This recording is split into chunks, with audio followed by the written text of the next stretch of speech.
ఈరోజు మనము ప్రెగ్నెన్సీలో మొదటి 3 నెలలు ఎలాంటి కేర్ తీసుకోవాలి అనేది తెలుసుకుందాం. హలో అండి. I'm doctor Lavanya from Maitrisri fertility centre. So first మనం ప్రెగ్నెన్సీ ఫస్ట్ 3 మంత్స్‌లో ఏం సింప్టమ్స్ ఉంటాయి అనేది తెలుసుకుందాం. కామన్‌గా చెప్పే సింప్టమ్స్ ఏంటి అనంటే వామిటింగ్ సెన్సేషన్ లేదా వామిటింగ్స్ అవ్వడం గానీ, కడుపులో మంటలాగా బ్లోటింగ్ సెన్సేషన్ అని అంటాము. అలాంటిది ఉండడం గానీ, లేదు అనంటే ప్రెగ్నెన్సీలో హార్మోన్ హెచ్‌సీజీ అనేది ఉంటుంది. ప్రొజెస్ట్రాన్ కూడా ప్రొడ్యూస్ అవుతుంది కాబట్టి దానివల్ల కాన్‌స్టిపేషన్, మోషన్ అనేది ఫ్రీగా లేకపోవడం ఇలాంటి సింప్టమ్స్ అనేవి మనము తరచుగా చూస్తుంటాం. అలాగే గ్యాస్ట్రైటిస్, ఎసిడిటీ సింప్టమ్ అనేది కూడా ఫస్ట్ 3 మంత్స్ అనేది మనము తరచుగా వినే సింప్టమ్ అండి. ఎలాంటి ఫుడ్ తీసుకోవాలో ఫస్ట్ 3 మంత్స్‌లో చూద్దాము.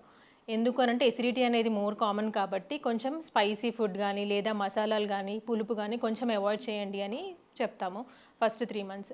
అలాగే దాంతో పాటు ఎక్కువ వాటర్ తీసుకోవాలి. ఎందుకంటే కాన్‌స్టిపేషన్ అనేది కామన్ కాబట్టి సో మోషన్ ఫ్రీ అవ్వడానికి ఎక్కువ వాటర్ తీసుకొని ఫ్రూట్స్ గానీ, వెజిటబుల్స్ గానీ, ఫైబర్ డైట్ లాంటిది గానీ మన డైట్‌లో ఇంక్లూడ్ చేసుకుంటే బెటర్ అండి. అండ్ అవాయిడ్ చేయాల్సిన ఫుడ్ ఐటెమ్స్ ఏంటి అనంటే టీ, కాఫీ డైలీ వన్స్ వరకు లిమిట్ చేసుకుంటే బెటర్. అలాగే ఆల్కహాల్ గానీ, స్మోకింగ్ హ్యాబిట్స్ గానీ ఇట్లాంటివి ఏమైనా ఉంటే అవాయిడ్ చేస్తే బెటర్. ప్రెగ్నెన్సీ ఫస్ట్ 3 మంత్స్‌లో హెవీ ఎక్సర్‌సైజెస్ అనేది అవాయిడ్ చేయాల్సి ఉంటదండి.